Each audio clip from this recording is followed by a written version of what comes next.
If you don't know Joanne Milner, she's the CEO of Garrard, an absolutely beautiful, beautiful, beautiful heritage luxury jewelry brand. I'm not going to tell you more on that. I'm going to hand over to Joanne, but welcome. Thank And you. why don't you tell us a bit about your business and make sure everybody understands your illustrious history and heritage. So Garrard is the oldest jewellery house in the world. So it's got quite the history and quite prominent at the moment with the coronation coming up, given that the majority of the crown jewels that you will see at the coronation were made by Garrard. So it's quite the history to have, and quite the responsibility to take on such a brand as the CEO. Yeah. And a lot of people would look at a heritage luxury brand and disconnect that from sustainability and think that that's not important or not relevant, or it doesn't, there's a disconnect. Tell me how you guys as a business have really made those two parts of your business overlap and complement. Yeah, I mean, a brand doesn't last for nearly 300 years if it doesn't evolve. And that, my responsibility as chief executive is to make sure that it's here in another 300 years. And for that to be the case, it has to evolve, it has to be relevant, and it has to take on board what's important today. So I joined as chief executive nearly 7 years ago, or over 7 years ago now. And my background is private equity.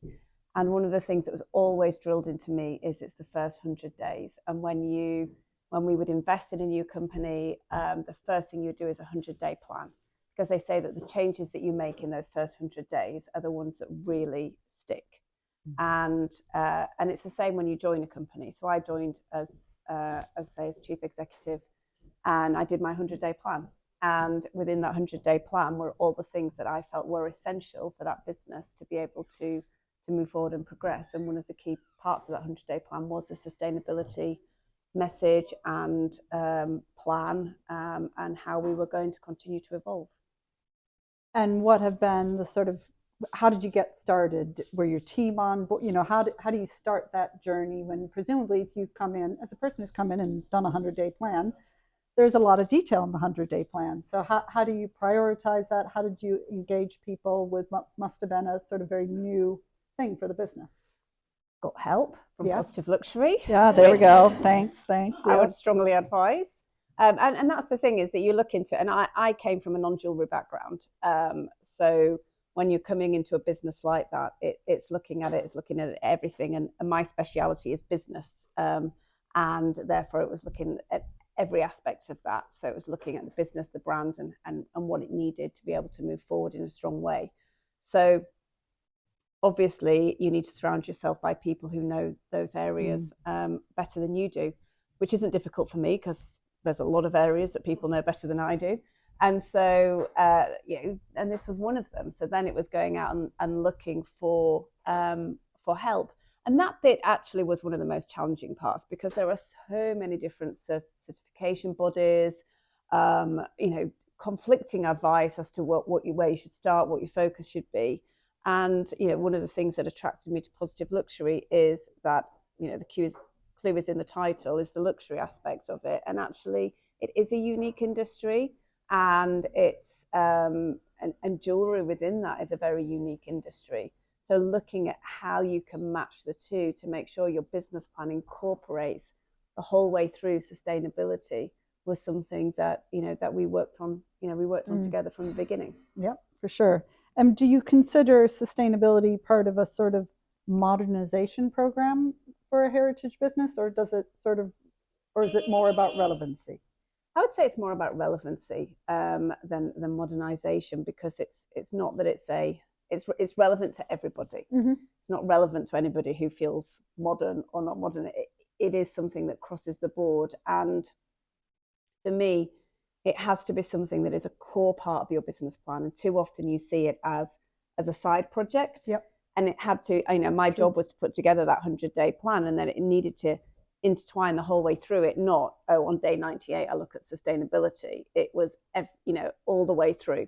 And so that was something that I think is important. And in my role, I'm lucky in that it's easy for me to bring it to the board table, because there is nobody else who's going to be driving it harder than I can drive it. And that for me was a key part of the opportunity. Yeah. And how have your different stakeholders responded to the changes and the way that you've integrated it throughout your business? Because you guys have done an amazing job of not making it a silo and not keeping it a corner. So, employees, consumers, your board colleagues, what are the different sort of challenges and benefits and reactions you've seen over time? I mean, I think some of the challenges is the same with anything, is that people always challenge change. And particularly when you're from outside an industry, there's things that, that won't work in this industry, or that's not possible. And it's looking, and sometimes that's right. Some things you've got to look at what you can do and focus on that. And I think from a consumer basis, there's been differences globally, and you see different stages for different regions. And then within, it's a bit like talking about earlier, is what people feel the consumer needs, and actually part of it is educating the consumer. So if you're changing your packaging and you're reducing the layers in which somebody unboxes your product, it's educating them as to why.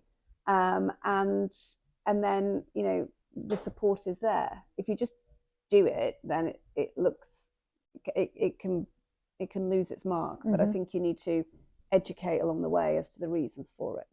And how do your team respond to how do they feel about this, in the way it's a sort of a very front-facing part of your business, perhaps, compared to other people in your sort of industry now?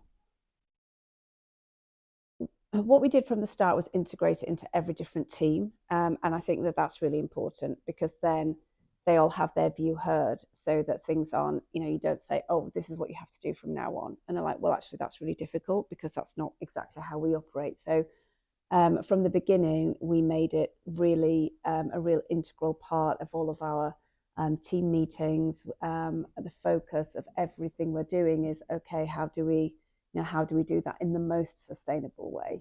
And I think, as in some ways, obviously, we were behind the game because the world is behind the game. Otherwise, we wouldn't be on this massive catch-up. But in our industry, we were ahead of the game. We were one of the first fine jewellery houses to ever receive the accreditation. And that is actually now, it takes a bit of patience, but when you're in different regions and the sales team are out there, it's becoming much more of a topic with our consumers. And actually, they are very grateful for the fact that we have this narrative there that's genuine, that's real. And one of the things that is really important to a brand like ours is the authenticity, is the transparency. And we never say anything that is not 100% true, even if that's that some areas aren't perfect yet. And that, I think, is where the team are really grateful, because they all know that it's it's got full transparency in what we are doing and in what we still to do. And so we face I hear a lot from different people in your sort of role that they struggle with that concept of talking about where we're great as well as where we have work to do. Have you had challenges on that level of transparency from other board colleagues or the parts, people that you interact with, certain stakeholders? How did you get the support for that approach? Because I think a lot of people would love to have it. I think it's just always been my approach. Yeah. And I think that feeds through. When you lead a business, your values feed into the values of the business, and it's always been like that from day one. In the same way as that, I have total transparency when I talk to the team about things that we're doing, whether it even not relating to sustainability, there is that, and it's one of our we work together, we set the core values of the business, and it's one of our core values, and it's something that we really hold ourselves to with each other as well, that honesty approach. And what have you learned in the sort of 7-year journey about really trying to, it's quite revolutionary in a way what you did, as you say, it was the industry is not an industry that leads, and it has lots of risks, but you guys have done so much work to really put this throughout your organization. What what advice would you give to people either in your industry or to other business leaders who think, I want to get my business behind this. I need to engage people in this. You won't do it all immediately, and I think that Patience. there is a very big need. Business leader has that. Yeah. There is a big need for patience, and there's also a need to understand. Pick the areas that, one, will have the most impact, and two, that actually you can see that you can really, turn the dial on, because to get people's enthusiasm is people want to see change quite quickly. So within an organization, look at the areas where people are going to feel excited that they've made a difference quite quickly, and then it gives more enthusiasm for some of the bigger, more challenging projects. So I think that's key. For me, because I like to, I actually last year undertook a program with Cambridge University on business leadership and sustainability, and that's, that to me was really, I had to do a project on a company. Obviously, I chose my own, and it was really, really interesting, and it really focused me to read lots of articles that I probably would never have sat down to read. It was quite stressful, because when you get to my age, you're not used to having to sometimes have to write for an extension. Yeah. Which I had to do. In life, we're out of practice. A few times. I'm really sorry. I was in A&E with my son last night. Can I just have an extra day to submit my? But it was really insightful, and I think that actually refreshed my outlook, and has put together a few new business development ideas that will be coming on board in the next few weeks. I also recruited Anu, my colleague, as our very first 100% focused sustainability employee. And that's been fabulous for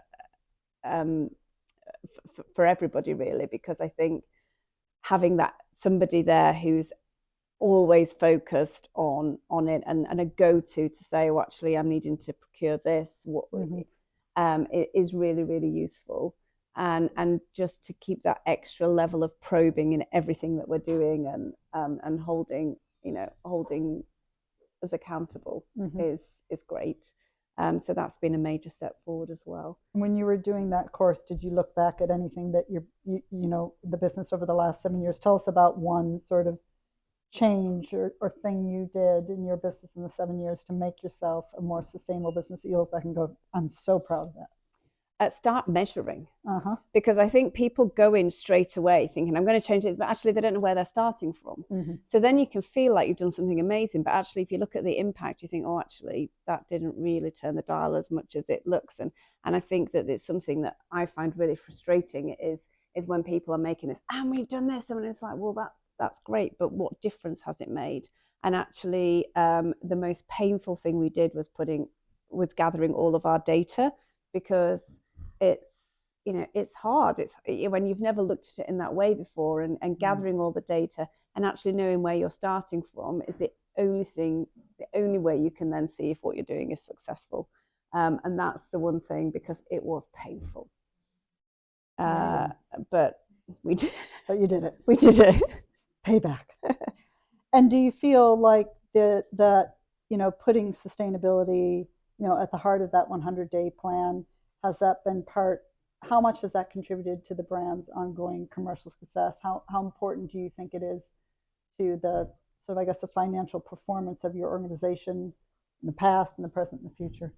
I would say immediately it hasn't, because actually most things are more expensive.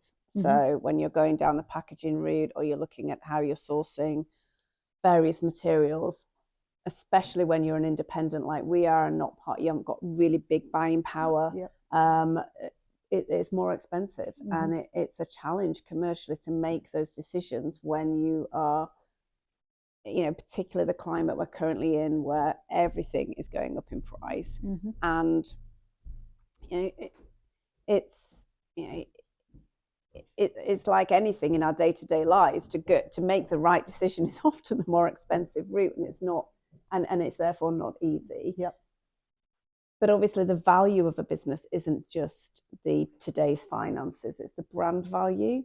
And for sure, from a value, if you look at any business and you look at how you value a business, yes, you value it against their turnover and earnings, but you also value the brand.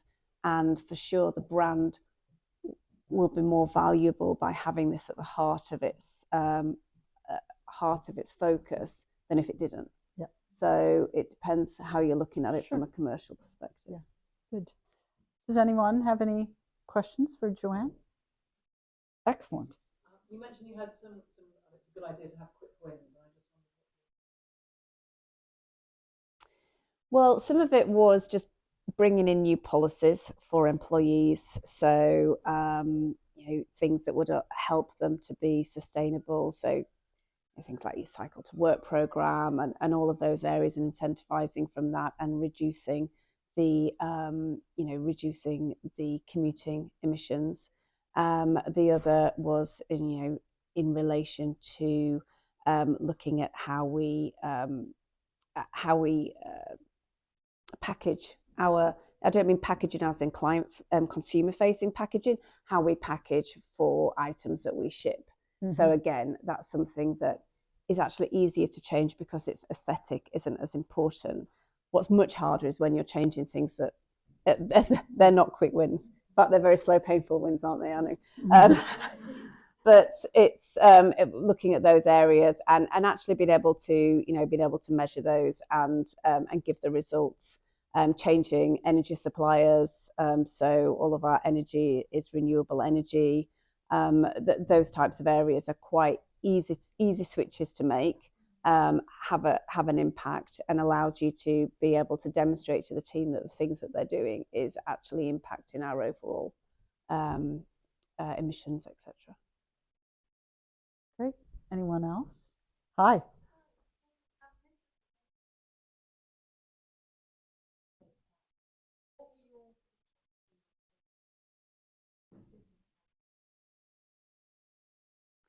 So one is the industry itself. So it's it's looking at the raw materials, etc. Because fundamentally, the jewelry industry has a challenge in terms of the materials it uses, and therefore, looking at that and looking at making sure that we were sourcing from ethical, sourcing ethically.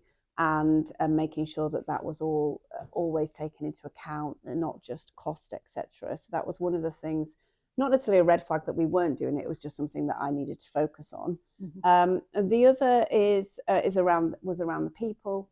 So not as we were saying earlier, it's not just about your product or the sustainability. It's actually the the team, how you treat your own team, how do you make sure that throughout your supply chain, everybody's being treated correctly, and what do we have in place to make sure that we, audit's a big word. I don't mean to audit necessarily in the strictest sense, but how do we make sure that we are comfortable that that's happening in the right way?